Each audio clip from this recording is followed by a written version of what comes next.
Welcome back to the Reach Football Show. It's a 90 minutes or so where, even though social distancing might now have been relaxed, the opinions are as far apart as ever. Providing them this week, Crossy, Dunn and McKenna, which might sound a little bit like a law firm, but is actually Andy Dunn, the Mirror's chief sports writer, Daily Express reporter Matt Dunn, John Cross, the Mirror's chief football reporter, and Chris McKenna, the Daily Star's Merseyside writer, who I'd imagine might just be a bit busier than the others over the next week or so. Hi, guys. Hi. Morning. Let's start with a regular slot. Looking back at the week we've had so far, what's caught your eye either on or off the pitch? Andy, as always, let's start with you. Well, I think what's caught my eye, the football itself has caught my eye. Simple as that, the return of football. And I think what's interesting, after last night's games, after the initial, I wouldn't call it euphoria, but I would call it optimism and relief, the football was back. We're now getting to a stage where we're saying, well, actually, you know what?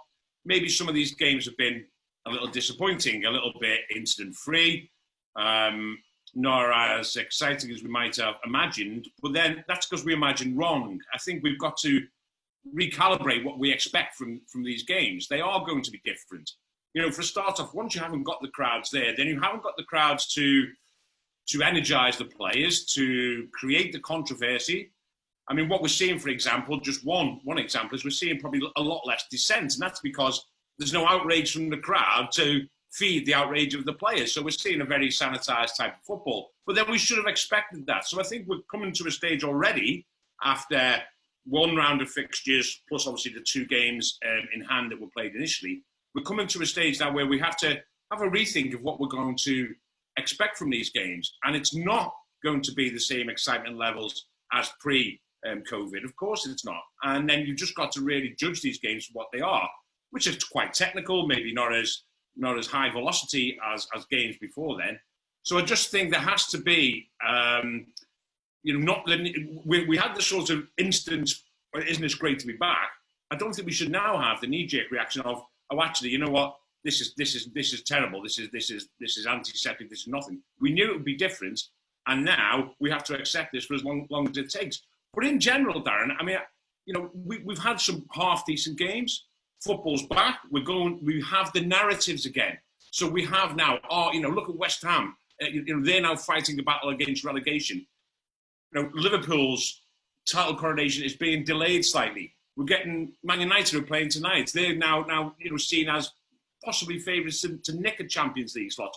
We are seeing maybe not the best football, but we're going to now develop the same narratives as it goes along as the fight for relegation, the fight for the Champions League slot. So I think people basically need to get used to it. I'd agree with that. And Chris, you might well feel the same way. Everton, obviously, and Liverpool among the teams that you cover on your beat. How have you found it, first of all, this past week or so? It's very strange, obviously, the match day experience and going through the processes you have to do to get into the ground. And when you get in there, just kind of sitting, waiting, watching the warm-ups with no kind of, you usually have the crowd filtering in and the odd chant starting and the clapping of the players coming out in and off from the warm-ups, and there was none of that, and it suddenly then just felt like the match was beginning and it all felt a bit different. The game itself, for a Merseyside derby, it was a poor game, but that's nothing unusual. They often don't live up to the hype. The thing was the crowd. There was that Goodison Park is usually on a derby day, it's like a bear pit, it's really intense, they're shouting, cheering every tackle, every pass. You had the tackles, you had some late nasty little tackles in it, and I don't know whether that was down to the fact it was a derby or that they were off the pace. But there was a bit of that in the game. You just didn't have the crowd there, and that's what made it felt different. And it probably felt, watching it from home, the game felt even less like a derby and like a proper game. So it's been different, but as Andy said, it's just football's back, and this is what it's going to be like. We just kind of have to accept it. They're going to try and finish the season and get it done, but at least we have now, as football writers, football to write about, and that's a big plus for us. Chris, one of the standout moments for me from the past week was that interview that Richarlison gave when he said that he didn't believe that Virgil van Dijk was one of the top 3 defenders in the world I'm not quite sure what he had that day, but just tell us what you thought of those comments, because I know you wrote about them for the Daily Star. I mean, I quite like that from a player. He's obviously not. It's not right because obviously everybody knows Van Dijk is probably the best defender in the world at the moment. There's little debate about that, but I quite like that from a rival player, just to an attempt maybe to get under the skin, just to rile the other fans up before a derby. I've got no problem with that. I mean, he might be talking gibberish really because he is class Van Dijk, and there's no doubt about that, but what's wrong with a rival player? We go on about so many times now where players don't say anything. It's just, it's all about the team, and it's all very controlled and media trained. When somebody comes out and says something a bit spiteful like that, I think you should kind of embrace it. It's a good thing. That's, if I'm an Everton fan and you hear one of your players say that, you go, yeah, come on. I mean, I don't agree with you, Richarlison, but come on, yeah, let's have it. Come on. Absolutely. Well, let's have it from you, Matt. What has grabbed you over Well, 6 just picking up on Chris's thing, that's a change, because I remember Dean Saunders in the end of his career at Bradford. He always used to talk up his opponent and make a point of it. He said, make sure you put that in the paper. That should let him relax a little bit, and I might get a nip in and get a goal there. So the different tactics for different strikers, I suppose, for different players, I suppose. What has struck me is the incredible ability in all these weird and wonderful times for VAR to show its inadequacy in such a great manner that you can have a goalkeeper rolling around in the back of the net, and it's technology in general, because obviously that's goal line technology, and then not spot the fact that there's a goal, which is all we really want technology to do. The one silver lining from it is I think we all learned a new word, occluded, from their statement. I looked it up. Comes from the word a clue, apparently, as in the football authorities haven't got a clue. But the fact they keep persisting with this reared its head again last night. A brilliantly worked goal for Spurs was ruled out because Heung-min Son's little toe on his big left foot was slightly too far advanced. And then you get a ball which hits the arm of Davinson Sanchez and then bounces off Souček for the own goal. And VAR look at it and say, no, that's okay, despite telling us all that any handball leading to a goal should be ruled out. These were supposed to turn these into black and white issues. I think the Son goal should be ruled out because that's the rule. It's unfortunate because it was a great goal. But, you know, you can't then have that second incident. And I think it shows again that, you know, without everything else that's going on, it's still the biggest failing in football at the moment. Yeah, I know. They said 1 in 9,000 chance of it happening, but that 1 in 9,000 chance could deprive Sheffield United of a place in the Champions League. We'll get back to them in a while, but Crossan, you've been at 2 very good matches, Spurs, Manchester United, and obviously Brighton's win over Arsenal. Did anything from either of those matches catch your eye, or was it something else? Well, familiar failings with Arsenal, really. So not particularly, but you know, in terms of kind of maybe a bit of a soft underbelly and you know, old defensive issues and mentality perhaps. But the biggest thing I think that struck me was that having now done a couple of games at White Hart Lane with Spurs, Man United, and then West Ham, was last night against West Ham, they used, as a lot of clubs have been doing actually, the kind of the video images of fans at home. You know, they're zooming in and they beam their faces of videos watching the fans at home, watching the game and their reactions. It's just one of many ways, I guess, to try and improve the whole Project Restart experience, try and provide a little bit of atmosphere in the crowd. And to be honest, it was just one of those where I could have sworn a couple of them left during the first half to go and make a cup of tea and came back, because honestly, there was nothing going on. And I think that the thing that sort of struck me over those course of those 2 games, you got one is a classic fixture between Tottenham and Man United, which in any other season is one of those the glamour fixtures that you really look forward to, the intensity of it, the excitement, the kind of the drama, you know, the excitement building down the high road as people flock to the game. You know, it's one of those really big occasions. And do you know what? I think that I watched it and it seemed like a bit of a damp squib. And I just went over it in my mind again. And I thought, you know what, that was a good game. It really was. It had a little bit of everything. Man United started well. Spurs came back into it, scored a good goal. You know, De Gea is at fault for not stopping Bergwijn's goal. Man United come back in the second half. Controversy with a penalty, controversy with another penalty. Fernandes and Pogba linking up beautifully together. It had a little bit of everything. And we wouldn't normally be moaning about it in any manner, shape or form. But what we were missing was the atmosphere and the crowd to lift the occasion, to really boost it and to kind of, you know, make sure it was intense. There was a bit of jeopardy on it for both teams. There was a bit of sort of nervousness.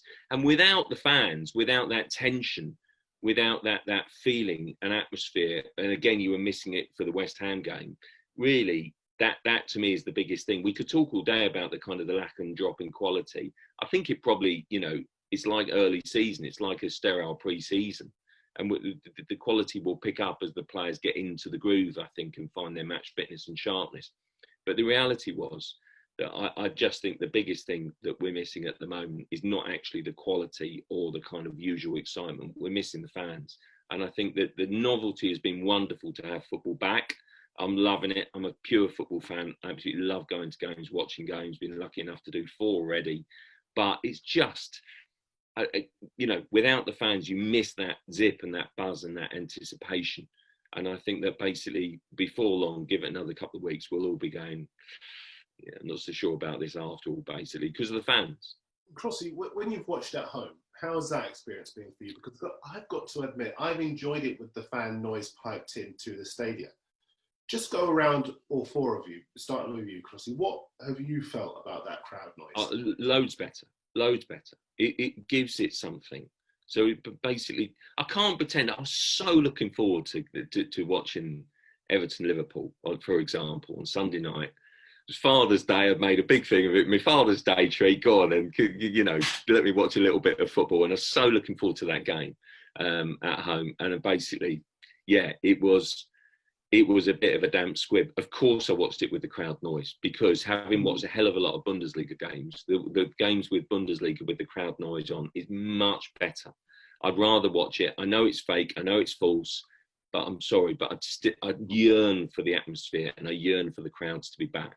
And basically, that's as close as you can get to it. But it still didn't help pretty much a turgid game when normally it would be crackling. And basically, Everton's late resurgence in the game would have lifted Goodison and basically made such a noise. They might have had the energy, thanks to that, to go and win the game, but they didn't ultimately.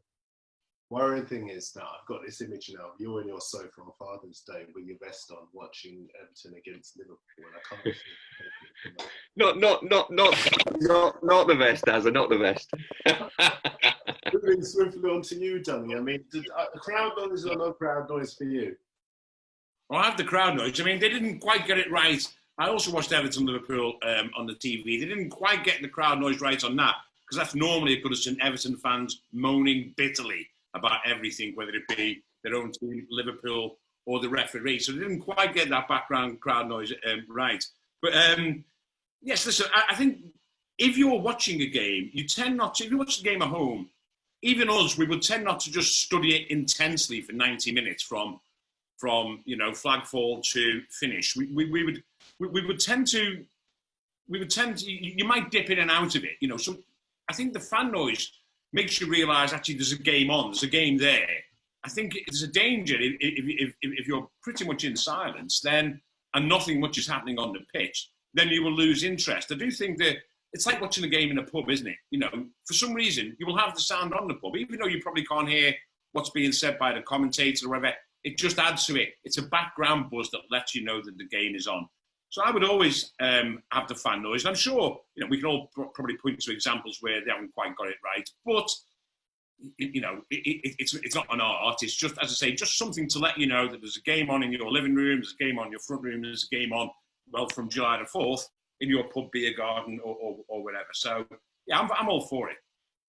As an extension to what Andy's just said, I would say it's far better with the noise on, but I think we've all trained ourselves, haven't we? When we're filing on the whistle or in the 80th minute, during the second half, we're not always watching the game, are we?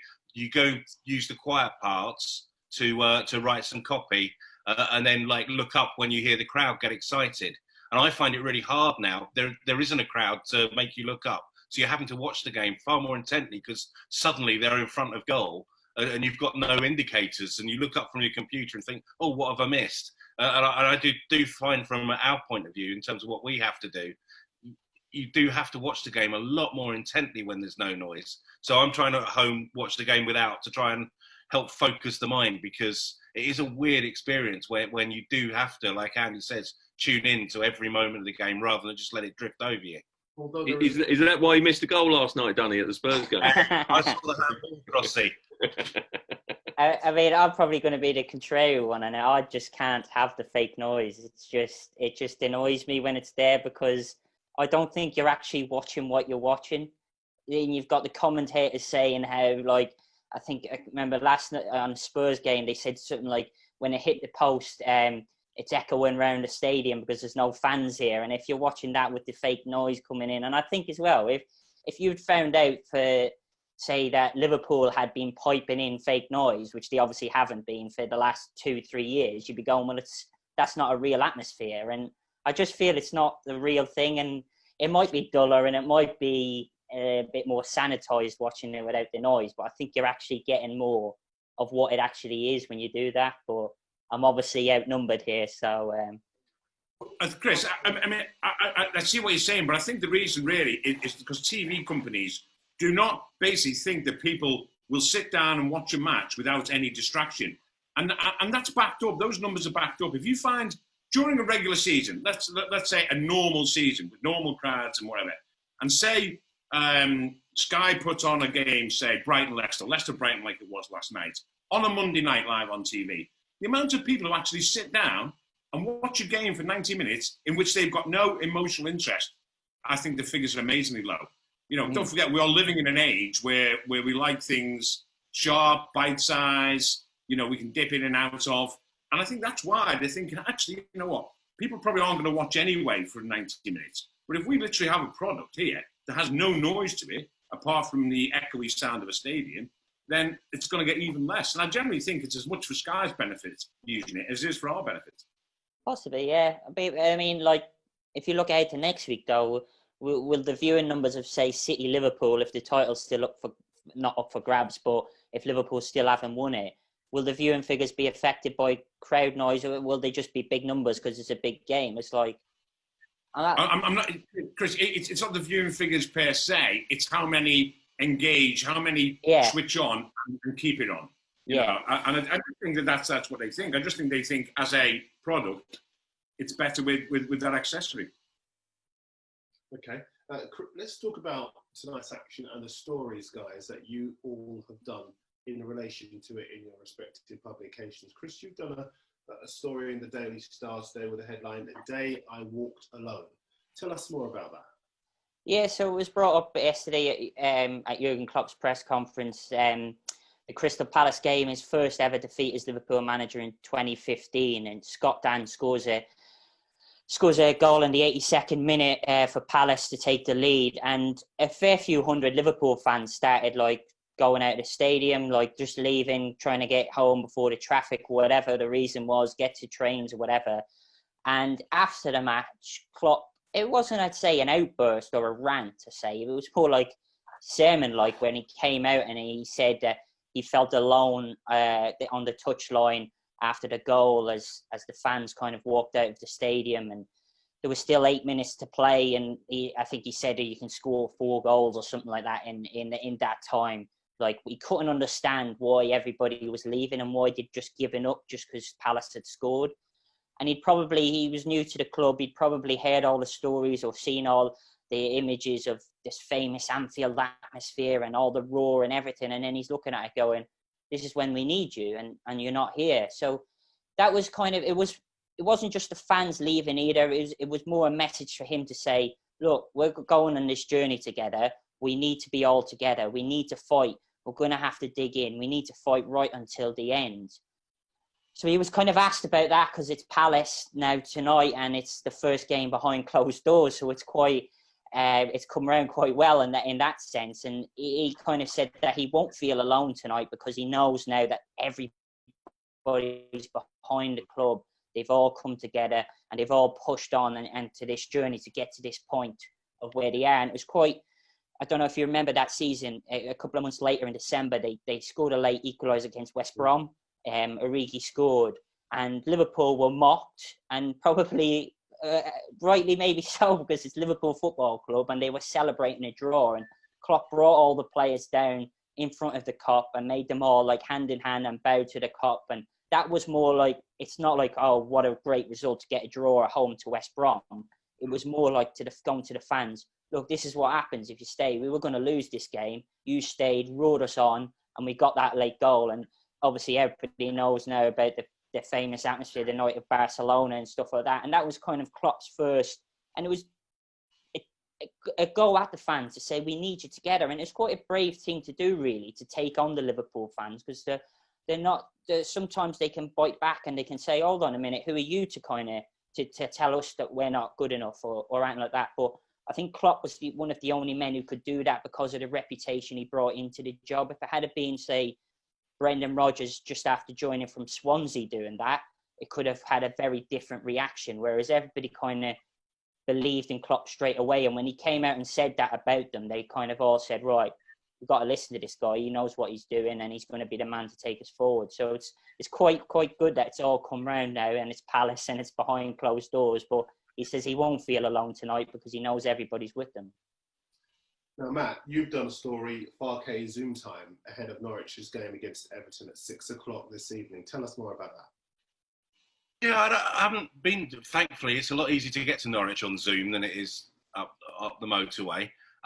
So I haven't been to Norwich much in his press conferences this season, but he spoke for about an hour and a half yesterday. And I tell you what, if his players show as much passion and commitment for 90 minutes, they're going to somehow close that gap, because it was an incredible tour de force performance, defending the performance mainly against Southampton in the opening game, and his tactics, and also the professionalism of his coaching staff. He described critics as disrespectful and arrogant. And I think it is too easy on social media, perhaps even sometimes in our reports if we're not thinking carefully enough, to make accusations without really having the evidence to back them up. He suggested that people are just sort of a coaching badge away from thinking they're Pep Guardiola and can suddenly cast aspersions on what he's doing. But it was a very well-reasoned argument, very passionate, like I say.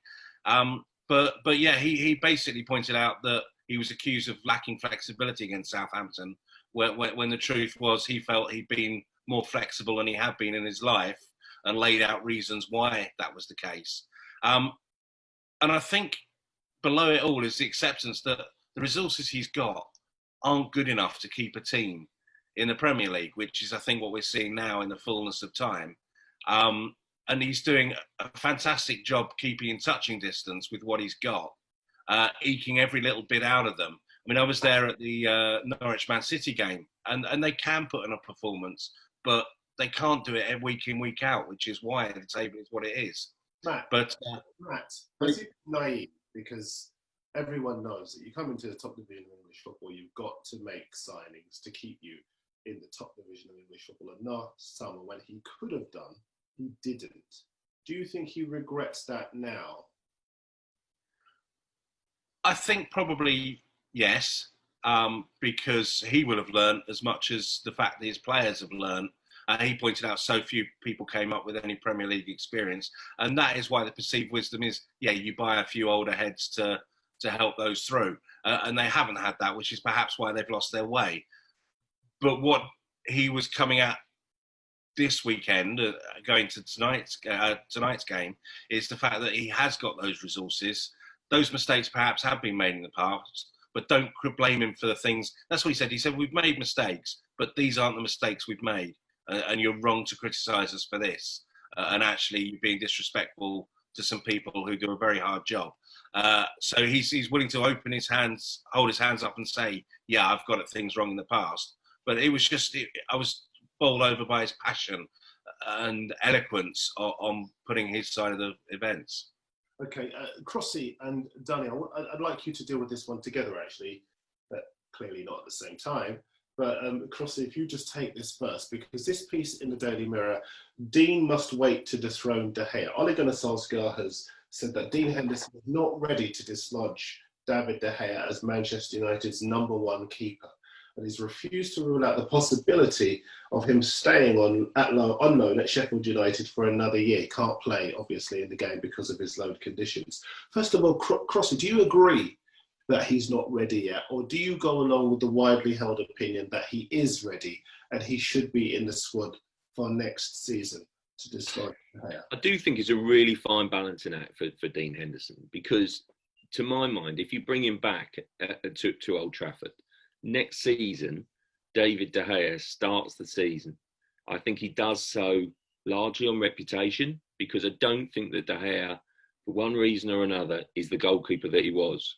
I mean, we could look to Friday night, and he should have kept out Bergwijn's shot, in my view. There's no question about it. I mean, you only have to look back at the same fixture last season. You know, Tottenham, Man United. At his best, David De Gea saves that shot. He pushes it wide. But David De Gea is inconsistent. He'll have games where he's absolutely fantastic, and he reminds you what a great goalkeeper he is. But it's not just his levels. I think he has lost a bit of focus. I don't think he is quite as ambitious or as driven, perhaps, as he once was to be the best goalkeeper in the world. I think goalkeeping has moved on. I think managers want a bit more from their goalkeepers in terms of, bringing the ball out, in terms of distribution. And David De Gea is no longer the kind of the vanguard of the goalkeepers. He's no longer that world #1, if you like. He's a good shot stopper. He really is. I know we laugh about the cliche of the shot stopper, because blimey, if you're not a good shot stopper when you're a professional goalkeeper, you really are in trouble. But the issue for me is that you've got to bring a bit more to his game. And Henderson does that to a degree. He's not your classic play out from the back, goalkeeper. But I think that Henderson now is probably, from what I've seen, on a level footing to De Gea.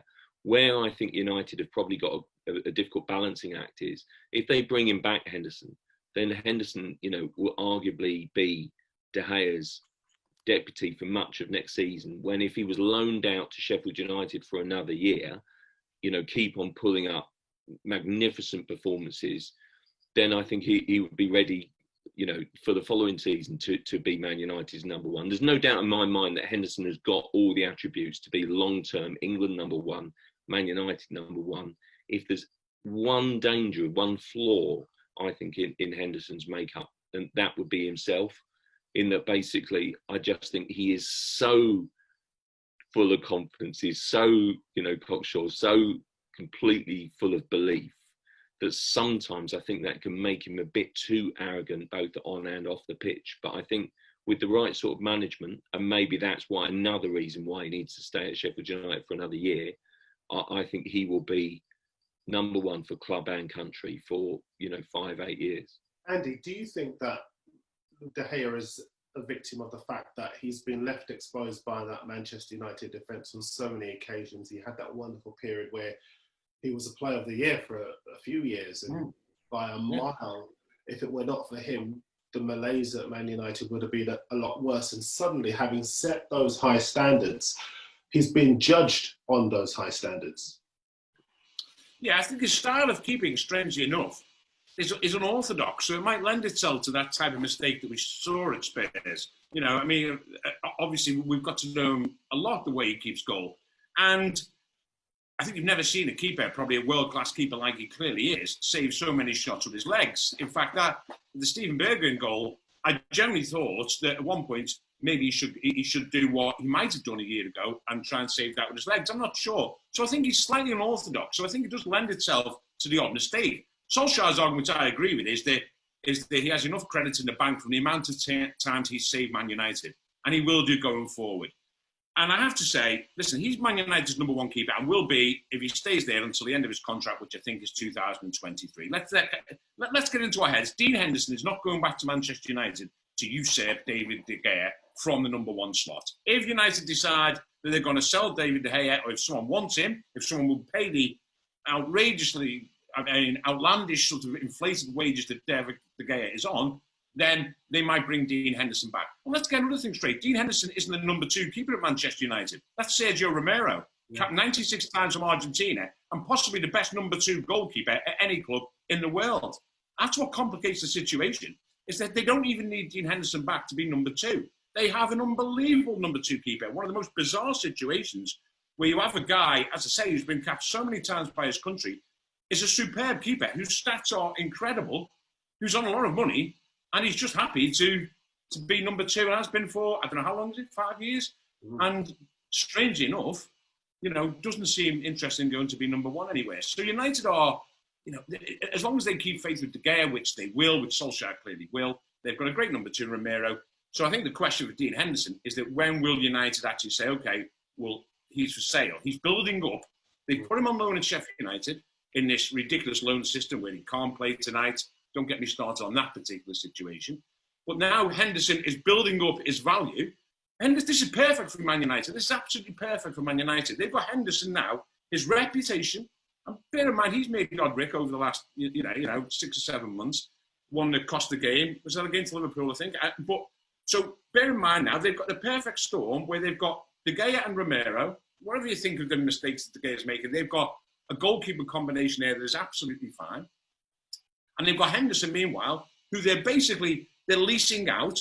And they're basically leasing him out. And Chelsea, of course, do this with players, increase their value. And all of a sudden, Henderson, who might have been worth, I don't know, when he was a reserve goalkeeper at Man United, might have been worth, £1 million, £2 million.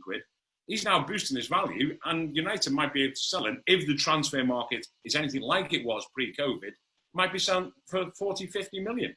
So I just think it's an ideal situation for United. They've got 2 great keepers at their club already, and now they'll decide to do Henderson. I don't see Henderson going back to Man United, despite what everyone says. I think De Gea will stay there long term. I think De Gea will probably be there, as I say, I think his contract runs until 2023 with an option until 2024. I see De Gea sees himself now as the long term, staying there, creating a bit of history for himself. Romero will stay as number 2 because he seems quite happy to do that, and Henderson will be sold.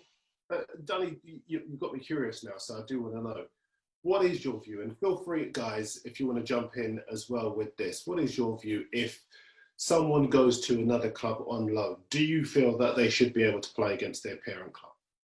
Well, yeah, 2 things. 1, they should be able to play against their parent club. 2, the whole thing shouldn't be allowed anyway. Premier League clubs should not be allowed to lease a player from another Premier League club. I mean, it's just fundamentally wrong. If you are the benefit, or you happen to if you're a club that sort of has good relations with another club, or they like the way you play, and you give them guarantees you're going to use their player, it's wrong. Listen, you're all in the same league. The job is you have a certain amount of money. Your own budget, whatever that might be. You have your own coaching system. You have your own scouting system. Get your own players. Just have your own players. Dean Henderson might be Sheffield United's player of the season, but he's not a Sheffield United player. He's a Manchester United player. It's as simple as that. He doesn't belong to them. He has no affiliation with Sheffield United other than the fact that it's like getting a car. That car on my driveway here, that's not my car, that's a lease car. That belongs to a lease company. Now, I can't do what I want with it. I can't soup it up. I can't have my name. But it's a lease company. It's a lease players. I don't agree with it. I think the loan system where you loan players down the league is fine. I think the loan system within Premier League clubs is fundamentally wrong. These are clubs that are getting, how long do we go on for about how much money they get for finishing wherever? 120 million for finishing bottom or something like that. And then they're saying, they go capping and they borrow players from other clubs, which again, the big clubs will lend to small clubs, and it's slightly patronising. We'll lend to them because we know that actually they're no threat to us. They are no threat to us, in terms. And I just think, but I've long thought this, and I know the previous chief executive of the Premier League, Richard Scudamore, was also that's the one thing he said to the clubs: listen, this is where you've got it wrong. But they didn't listen to him because it suits them at times. And it'll go ahead. But the very least you can do, if you are going to do it, then let players play against their parent club. I know that was the view of Arsene Wenger as well. Anyway, rant over. I agree with Dunny on that. I mean, the loan system should only be allowed for players going down the leagues to get experience. The only thing I will say about it has aided England here with Dean Henderson. because if he was still at Manchester United and they couldn't loan him to a Championship club last year at Sheffield United or now a Premier League club, would he have developed being third choice behind Romero? But that's an issue. Maybe they should have you have to send him abroad then. You can't loan him within your own league because, as Dunn, in fact, he can't play tonight.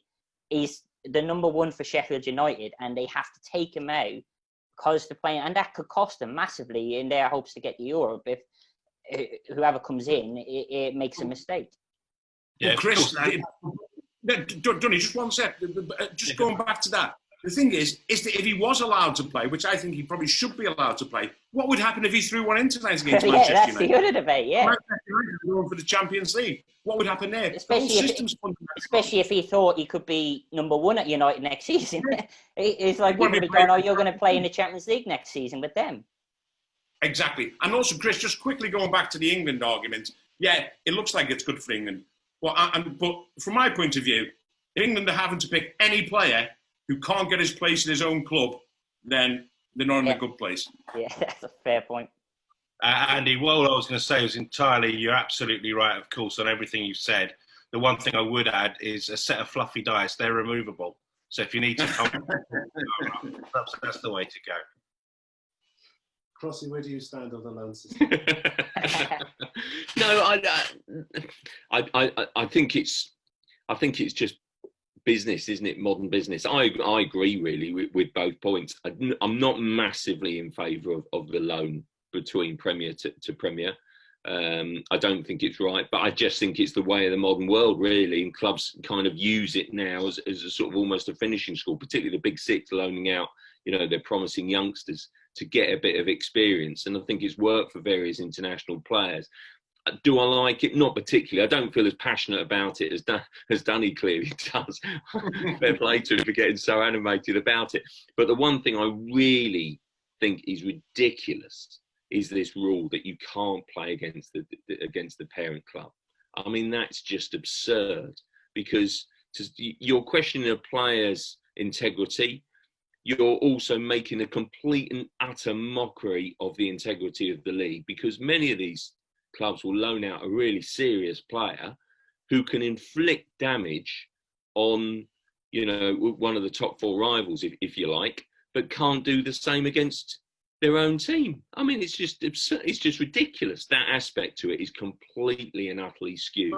Crossy, that rule's there, Crossy, to protect the individual, surely, for the reasons we said before, either to stop him being questioned about his integrity, or the other way, let's say he saves the penalty that keeps United out of the Champions League, and then he goes back to Old Trafford next season, what are the fans going to treat him like? So I think that rule has to be there, which, by the same token, it's wrong that he should only play against some clubs and not others, which is why Andy's right. It just shouldn't happen. Yeah, no, I as I say, I agree, really. I mean, it's just, I don't find it particularly palatable, the whole kind of loaning between Premier League clubs.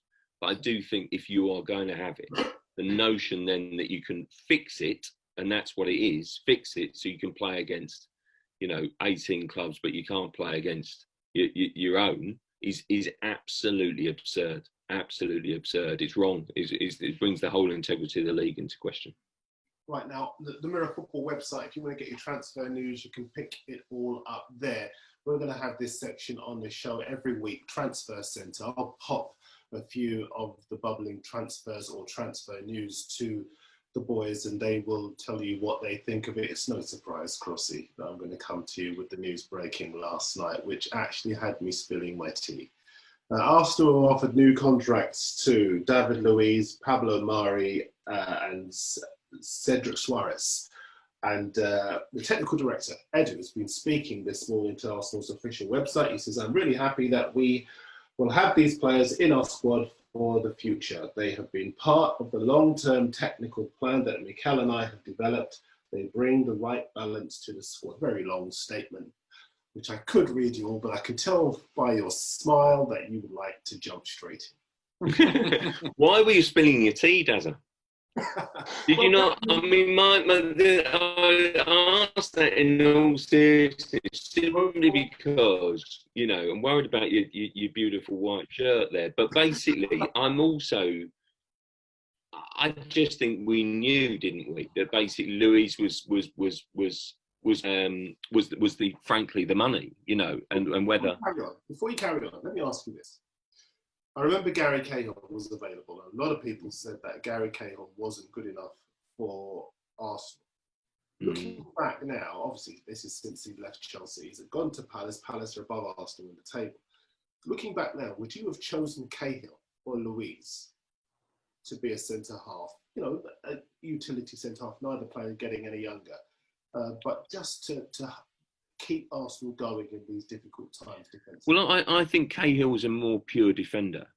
I remember at the time there was definitely an interest from Arsenal. I think where Arsenal probably balked was, I mean, Cahill was, you know, available in January, but you had to do it on a permanent basis. There was no question of him being loaned in that, if you remember.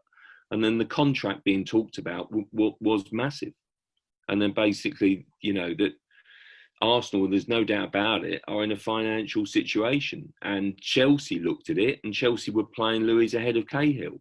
So Cahill barely got a look in that season. I just think that Arsenal, going back to Cahill, I like Cahill. Cahill's done really well at Palace.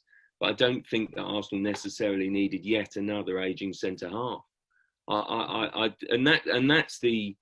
That's the issue for me. I mean, the reason Arteta likes Luis is that he's a ball-playing centre-half, big character in the dressing room, and a leader. And the way I think of it is now is a risk for Arteta, simply because Arteta is backing his man, and in Luis, and I think that Luis. Well, I don't know many Arsenal fans that are very impressed with this signing at all, that he's basically signed a new contract. And I think that everyone, you know, has largely bought into Arteta. Arsenal fans want him to succeed. They like him. And I do think with this signing, he's kind of put himself, you know, in the firing line a little bit for the very first time, because that's a kind of a reputational signing, really, because he's putting his reputation on the line with that. I can't say I'm in favour of that. I just think that Luis in a back three, fine. But Luis in a back four, no. He's not a very good defender. But I get the point you mean about Cahill, but I just think they need to look a little bit further forward. Saliba's coming in the summer. Honestly, the reports and the, you know, they love him. They really think very highly of him. Have they picked up a sort of a kind of a nugget at a fairly cheap price in Mari? Well, let's see. On that one, Cedric Suarez mystifies me. Honestly, I'm far more bemused by Cedric Suarez than I am about David Luiz. What on earth is going on there? You know, I mean, it just seems to me crazy. They signed him in January. I mean, why did you need to sign him in January? He's out of contract and injured at the end of the season. What's gone on there? And then basically, then they've signed him on a long-term contract now. That for me, people need to be asking questions there. I just don't get that one at all. And I like Hector Bellerin. Hector Bellerin's a really good character, good fullback. Why are you signing a reserve? Because that's what he'll be. I don't think he's as good as Bellerin. And I just think that, yeah, Arsenal are going to have sort of financial issues, and handing out these mega contracts, which they're doing, I just think shines a strange light on it, really. And Luis, yes, you're right, that basically Luis is the one that's going to grab the headlines. Big character, big personality. I don't think it's a very good signing at all. So we haven't got long to go, but I do just want to ask you a question, if I can. I'm sure the producer Joe will let me have 5 more minutes to do the transfers. But as far as Arsenal are concerned, I think there are big issues over their transfer policy. We've got another young player, Bukayo Saka, hugely talented, contract running down, looks as though he's going to walk out the door. If not for a ridiculously cheap price, then possibly for free, and obviously there'll be compensation, whatever else. You've also got Aubameyang as well, goal scorer supreme. Yes, he's getting older, but he knows where the goal is. Again, he'll be leaving for less than his market value, and that comes after Ramsey, comes after Sanchez, and so many other players whose contracts have been allowed to run down. And the belief was that with the new people coming in, all of those things would be sorted out, and yet here we are again. Yeah, look, Aubameyang, they needed to take a decision on him last summer. It wouldn't have been a popular choice amongst the Arsenal fans, no matter what anyone says now. But they basically should have said to him last summer, you need to sign this contract. We'll offer you a good, fat contract, basically. or we're going to sell you, because they would have had a market, a proper market last summer. That would have been an incredibly unpopular decision, and Arsenal fans would have been, up in arms about it. But now you're left with this, they're hostage to fortune on this. They cannot, in my view, give Aubameyang an Ozil-style contract, and then because they're basically he's 31, and so he's a striker. He's even more dependent on speed and pace. And I just think they've got to make that decision. I mean, Lacazette, he's got 2 years left now this summer. It looks to me like he's switched off because he's just not motivated, not driven at the moment. And there's so many contract issues there. And I just think that, it's come back to bite Arsenal. They're not running their contracts particularly well. And it's a massive concern. And I do think that the fact is that they're getting themselves into even more bother now with this latest round of signings. I don't really follow them, and I don't really see the logic in them. And I think Aubameyang is a massive issue. Saka, brilliant player. Saturday, he's been playing fullback for much of the season. He was brilliant in the midfield three. He was brilliant out wide. They are in a very tricky situation though. His contract's running down. He's on very low money. Hudson-Odoi signs at Chelsea for 125,000. Saka can easily turn around and say, well, I want Hudson-Odoi money. And basically, I wouldn't blame him and his agent for doing that in the least, because that's the market value.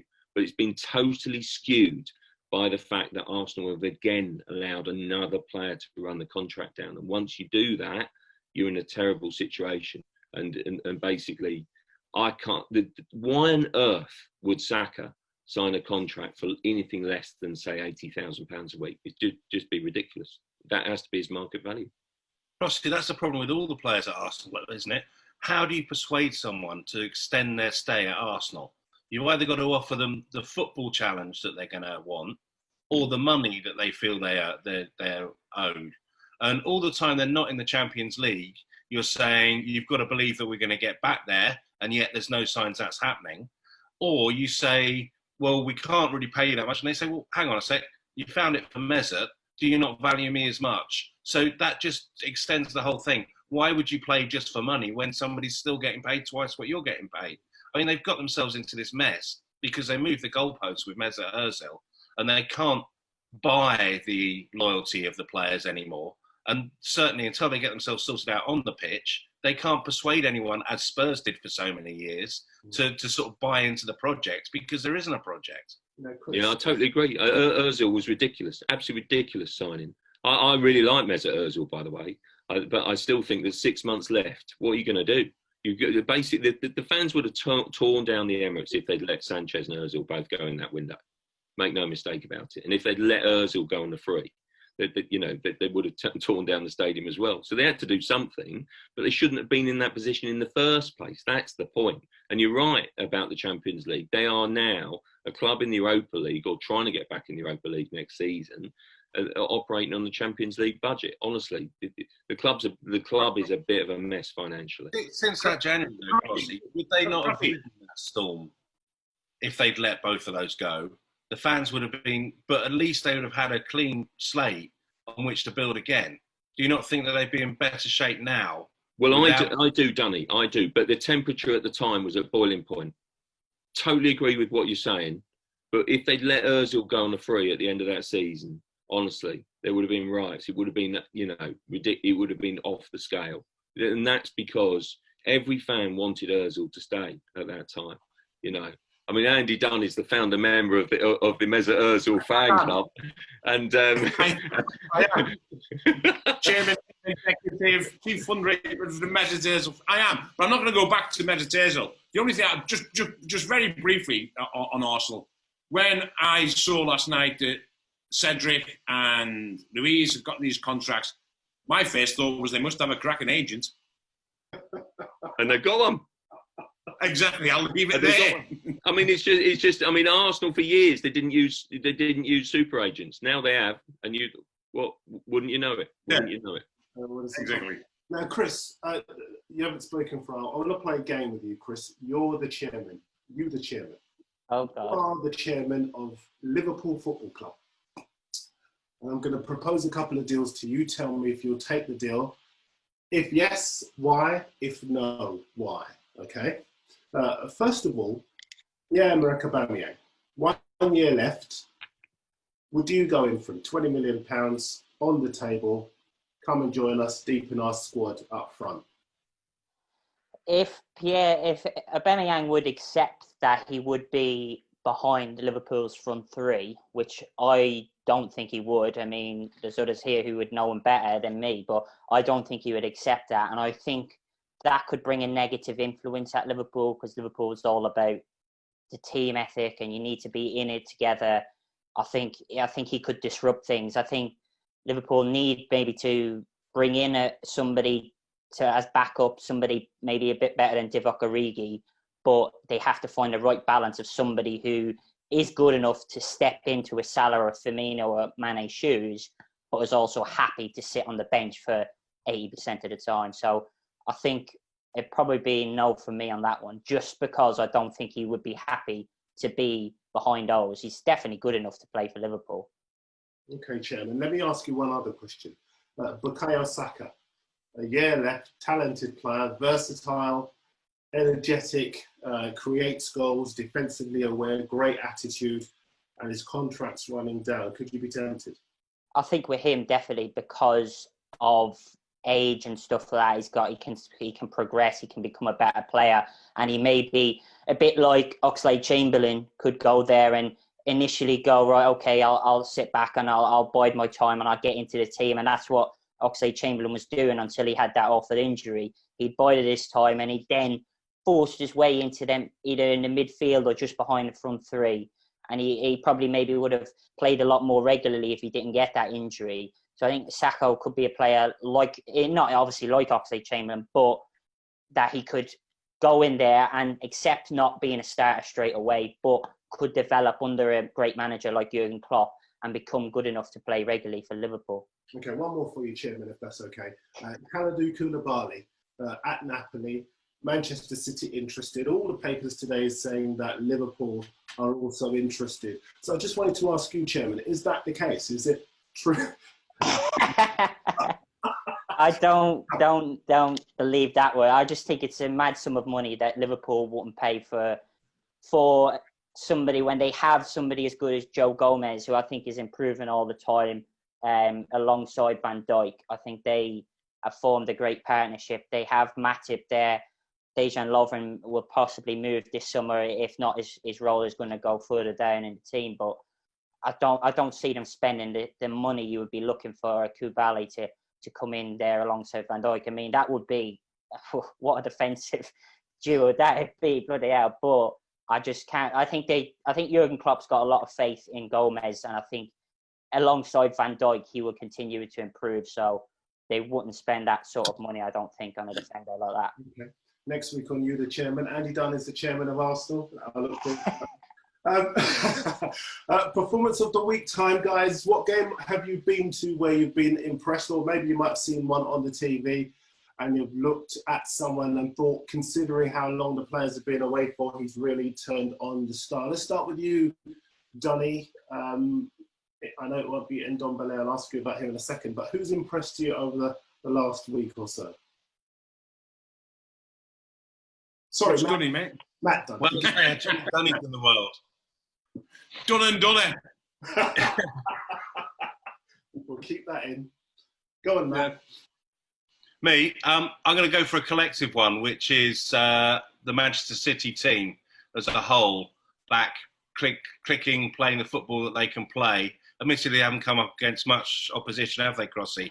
But still, it's the way they find their way to goal. But to be honest, it's no surprise. I watched them quite a lot over the years when they've come down to the London Stadium. You look, 5 goals against West Ham, 4 before that, 4 before that, 5 before that. I mean, they are at their best when they're playing in one of these giant, cavernous, empty bowls of a stadium with no atmosphere. They've shown over the years at West Ham every year that that's their best place. And in the sterile environment, that they are still an incredible football team. Okay, yeah, 17 times since Guardiola's arrived, they've scored 5 goals or more, which is hugely impressive. I'll go back to you, Chris. What's impressed you over the last week or so? That being actually on the pitch, my performance of the week would have to be Roy Keane's punditry on the Spurs United game. I mean, some of it was bordering on the insane, outrageous, but it was like when you have football that's maybe not living up to the hype, you've got a guy in the studio who was definitely box office. I find him absolutely amazing to listen to. I mean, I don't agree with everything he says. A lot of it is like, way over the top.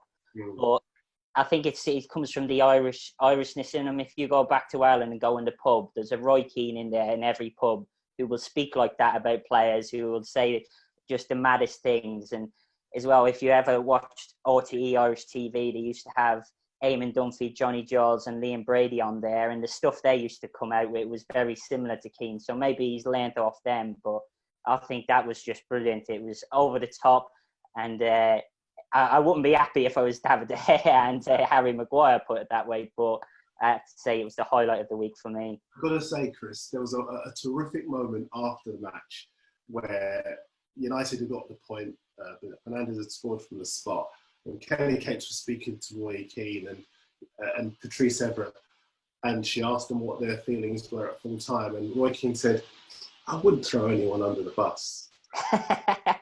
It was already too late. They were already run over, weren't they? Andy Dunn, what performances caught your eye over the past week or so? Well, just to narrow it down from what Matt Dunn said, Phil Foden. I mean, Phil Foden, I was there for when he came on as sub for the first game against Arsenal. He was superb then, took his goal with such great instinct. I think if anyone had any doubts that this guy is the future of English football, the future of England's attacking midfield, if anyone had any doubts that Pep Guardiola was not exaggerating when he said he's the most talented player he's worked with, then I think 1.5, 1 1/3 lockdown games from Phil Foden has basically dispelled all those doubts. The guy is already world class, and the guy will be in the England squad for the Euros. Probably should have been anyway, even if they were this summer. And that has been the standout individual performance for me of the first round of games. Okay, Crossy? I'm going to point towards Brighton. Brighton have been almost a bit of a shining light for me during lockdown. I think sometimes you get what you deserve, and they've been forceful off the pitch. And I think their two performances, yes, they rode their luck against Arsenal, but blimey, you need to do that in the relegation battle that they are. And then to go to Leicester and grind out a draw, and actually they could have won the game, but for a Mopé penalty miss. Absolutely fantastic, and I do think that showed real kind of courage, and maybe they could be as little as 1 win away now from Premier League safety. Bearing in mind the public stance that they took through lockdown, I think you kind of, that positivity and that strength as I think translated to the performances on the pitch. If you're looking for one player to stand out, if Andy Dunn's the chairman of the Mesut Ozil fan club, I'm the chairman of the West Sussex Lewis Dunk fan club, because I just think he's terrific actually, and a really strong leader. And basically, if you're down the bottom, you need strong leaders. I actually think that Watford, probably have the mentality to stay up as well. I had a few doubts, but actually, I like the way that they came back against Leicester on Saturday.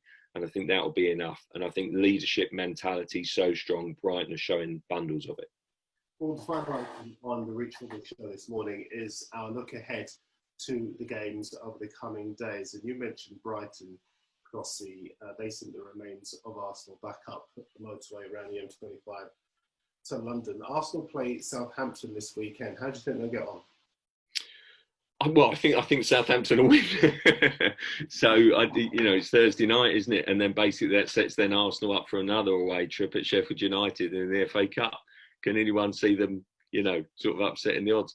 I mean, the best maybe Arsenal can hope for is that Southampton is maybe a draw. They were making really strong progress under Arteta, and then the 3-month lockdown happened, and honestly, there's doubt and question marks running right throughout the club from the squad and from the hierarchy. And I just think Arteta, who I think is an outstanding coach with bold appointment, I think the right appointment, but he's got one hell of a job on his hands to turn that around. Yeah, I think so.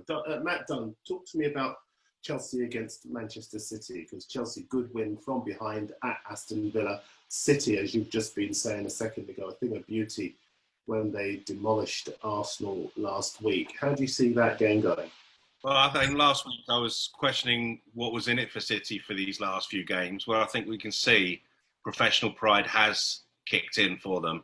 And I think, unfortunately for Chelsea, that we'll see the gap that they've still got to go to be title challengers in that game, because I think City will go there, they'll dominate, and they'll win against a really strong Chelsea side that's growing, but is still one level below where it needs to be. And perhaps over when the transfer window opens and with the business they've already done, they'll start to close that gap. But I see City winning that one and winning it comfortably, just to highlight, perhaps in a good way for Chelsea, what they still need to do. Chairman McKenna, have you got champagne on ice, hoping that Chelsea win, or do you think it will, as Danny says, be a Manchester City victory? I think City will probably win. But it might be interesting just with City to see what team they put out. I mean, they've got a brilliant bench, so making changes isn't a massive thing. But they do have the cup game against Newcastle coming up, and will that be in Pep's mind? But will it also? It's a big game, Chelsea, but they'll be up for it. So I think City will nick it, and I think it'll come down for Liverpool to try and get it over the line against City next week, which should be a really good game if Liverpool have kind of caught up the pace, because they looked a bit rusty on Sunday at Goodison. Di, slightly more serious story. The focus will be on Burnley after Monday night. After Monday night, Crystal Palace play them. What do you think the mood around the game will be? Will the focus be on football, or will the focus be on the team, the club? Ben Mee spoke superbly, as we all know, the other day, and the players conducted themselves very well in the circumstances. But how do you think things will play out as far as that's concerned?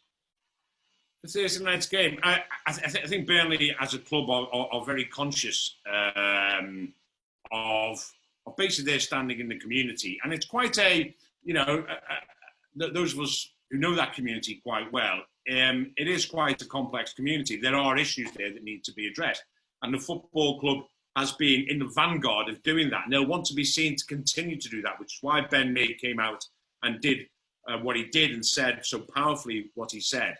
So they will be, just on the football, for example, they're in a strange situation, Burnley, in that they have contract issues. We saw they could only field 7 subs at Manchester City.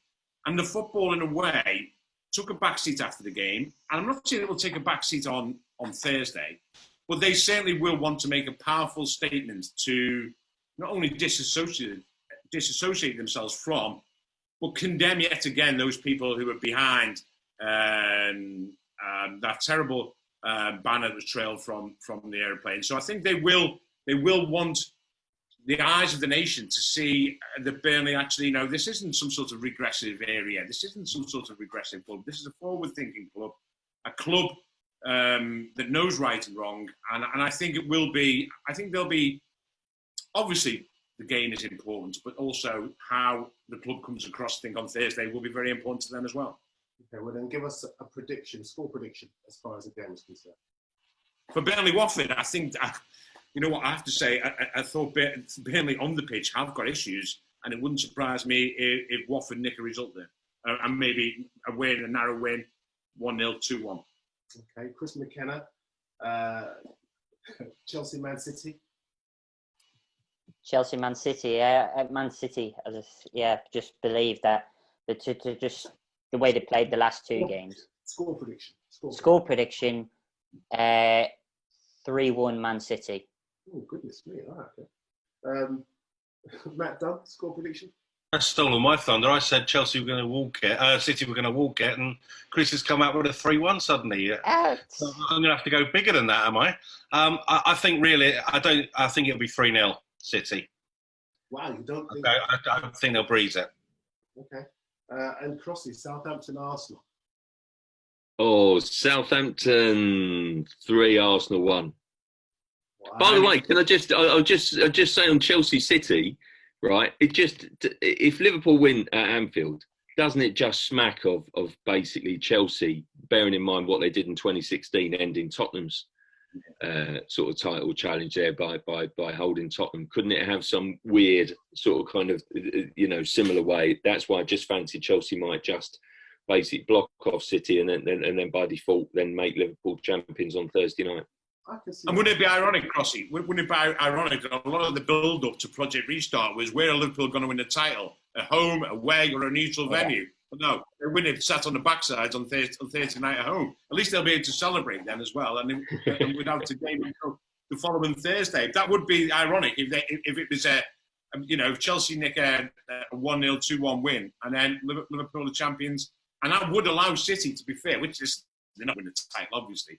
And as one of the chaps pointed out before, FA Cup and then Champions League at the end of the season. And because Leicester have fallen off a bit, and City are guaranteed a place in the top four, aren't they? Virtually, not mathematically yet, but it's all down to the Court of Arbitration that they're concerned with. In the meantime, I think they will prioritise the FA Cup and the Champions League. Well, that's it for the Reach Football Show. Big thanks to Matt Dunn from The Express, Chris McKenna making his debut from the Daily Star, Andy Dunn, the chief sports writer of the Daily Mirror, and John Cross, the chief football writer from the same paper. For more details on all the stories and games that we've been discussing, buy a paper or log on to mirror.co.uk. You can log on to express.co.uk or dailystar.co.uk. They're back next week. So am I. I'm hoping you are going to join us too. I'll see you there.